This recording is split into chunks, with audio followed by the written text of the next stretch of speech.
কিন্তু কিসের ঘর সেটা আজকে আপনাদের সাথে শেয়ার করব। তো চলুন ভিতরে যাওয়া যাক। তো এখন এখানে এটা দরজাটা ওপেন করলাম, আর এখানে কিন্তু একটা দান বাক্স আছে, মির্জাগঞ্জ হাউস, ইয়ারুদ্দিন খলিফা। এটা হ্যালো গাইস, আসসালামু আলাইকুম। কেমন আছেন সবাই? আশা করছি ভালো আছেন। আমি আলহামদুলিল্লাহ ভালো আছি। তো আপনারা জানেন আমি বাবার বাড়ি এসে অসুস্থ হয়ে পড়েছিলাম অনেক। তো স্যালাইন লাগানো ছিল হাতে, এখানে এখনো দাগ দেখা যায়, কালকে লাগানো ছিল একদম 12 ঘন্টা পর্যন্ত। তো অসুস্থ ছিলাম, আজকে খুব একটু ভালো লাগলে, শরীরটা একটু ভালো লাগে। তো মনে করলাম যে আপনাদের সাথে একটা ভিডিও শেয়ার করি। তো আজকের ভিডিওটা হয়েছে আমার বাবার বাড়ির সামনে একটা এরকম আমার বাবা ঘর উঠিয়েছে। এই দেখুন একদম রোডের পাশে, মেন রোডের পাশে। এই দেখেন রোডের কি অবস্থা, একদম ভাঙাচুরা সব কিছু। তো এই ঘরটা উঠিয়েছে। তো ঘরটা কিন্তু কিসের ঘর সেটা আজকে আপনাদের সাথে শেয়ার করব। তো চলুন ভিতরে যাওয়া যাক গাইস। এই কিন্তু এখান দিয়ে উঠতে হয় ঘরে। তো এখন এখানে এটা দরজাটা ওপেন করলাম, আর এখানে কিন্তু একটা দান বাক্স আছে, মির্জাগঞ্জ হাউস, ইয়ারুদ্দিন খলিফা। এটা তো গাইস ঘরটার ভিতরে কিন্তু ঢুকে পড়েছি। এই হলো কিন্তু সামনের যে বারান্দা, আর এই কিন্তু রোড। এই দেখেন এখানে একটা টেবিলও আছে, আর এখানে একটা চেয়ার দেওয়া হবে। তো এইখানে কিন্তু সামনের বারান্দা গাইস, আর এই কিন্তু মেন রোড। আর তারপরে কিন্তু এখানে গাছ রাখা হয়। এটা আসলে সম্ভবত গদিঘরেই, মানে গদিঘর কি আপনারা কি জানেন? গদিঘর এটা। তাই যারা গাছের ব্যবসা করে তাদের জন্য কিন্তু এই ঘরটা একদম পারফেক্ট।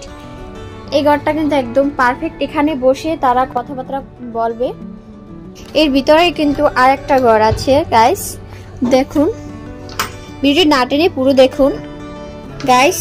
এখানে কিন্তু আর একটা ঘর সুন্দরই, নিচে কিন্তু একটা বেতির ওগলা এরকম লাচা আছে।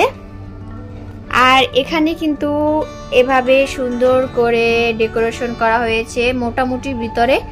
এই কিন্তু একটা লাইটও দেওয়া আছে, সুইচ দেওয়া আছে, আর এখানে কিন্তু একটা খাটও দেওয়া আছে গাইস। দেখুন গাইস এখানে খাট দেওয়া আছে। তো এখানে সুইচ দেওয়া আছে, মানে ভালোভাবে একটু করা হয়েছে মোটামুটির মধ্যে। তো এখানে এখন কারেন্ট আছে, দেখি তো গাইস কারেন্ট নেই, তার জন্য আলো নেই।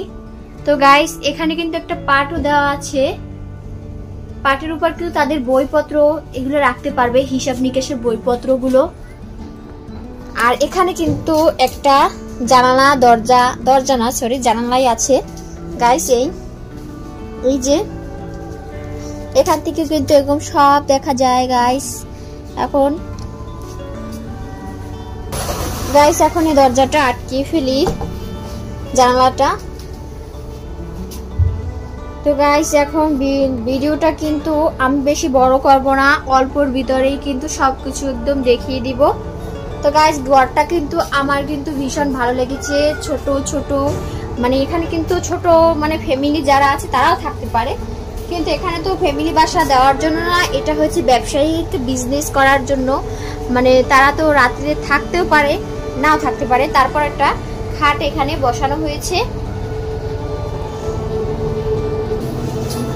তো গাইস আজকে কিন্তু এই ভিডিওটি বলে দেব যে এই ঘরটা তৈরি করতে কত টাকা খরচ হয়েছে, এই ঘরটা তৈরি করতে কত টাকা খরচ হয়েছে সবকিছু কিন্তু থাকছে এই ভিডিওতে গাইস। তার আগে বলছি যে আমাদের এখানে কিন্তু শরীফকাঠি এলাকা কিন্তু সবাই কাঠের ব্যবসা করে, দেখতেই পাচ্ছেন সব চরে কিন্তু গাছ রাখানো আছে একদম খালপাড়ে।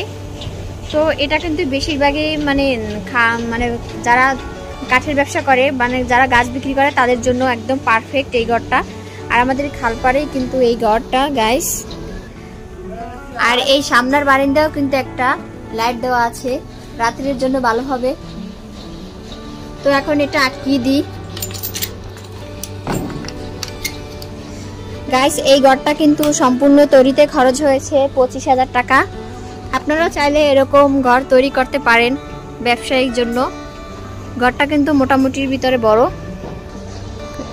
গাইস। এখানেও কিন্তু একটা পাশেই গদিঘর আছে, এটা কিন্তু একদম রং করে তা তৈরি করেছে আমার কাকায় আর কি। তো এই যে ঘরটা এটা তৈরি করতে খরচ হয়েছে কিন্তু 70,000 টাকা। আর এদিকে আমাদের ঘরটা কিন্তু অনেক বড়, মোটামুটির মধ্যে অনেক বড় ধরা যায়। ঘরটার থেকে কিন্তু আমাদের এই ঘরটা বড়, আর কিন্তু এই ঘরটা একটু রং টং করেছে, তার জন্য এই ঘরটার খরচ হয়েছে বেশি। এই ঘরটার খরচ হয়েছে 50,000, আমি ভুল বলছিলাম যে 70,000। তো গাইস আমাদের এখান থেকে কিন্তু এরকম ট্রলার যাতায়াত করে, জাহাজ আসে সবকিছু। তো গাইস ভিডিওটি আমি এখানে শেষ করে দিচ্ছি, কারণ অনেক বড় হয়ে যাচ্ছে ভিডিওটি। তো আশা করছি সবার ভিডিওটি ভালো লেগেছে। তো ভালো লাগলে একটা লাইক দিবেন, আর আমার চ্যানেল নতুন দর্শক হয়ে থাকলে অবশ্যই আমার চ্যানেলটি সাবস্ক্রাইব করে পাশে থাকা বেল বাটনটি বাজিয়ে দিবেন। আর আমার এই চ্যানেলে কিন্তু আমার দৈনন্দিন লাইফস্টাইল, আমি কি করি, আমি কোথায় যাই, যেথায় যাই সব কিছু কিন্তু ব্লগ ভিডিওতে সব কিছু থাকে। আর আমি বাসায় বসে কী করি, রান্না করি, সব কিছু A to Z কিন্তু আমার এই চ্যানেলে পাবেন। তো আশা করছি সবাই সাপোর্ট করবেন। তা সবাই ভালো থাকবেন। আল্লাহ হাফেজ।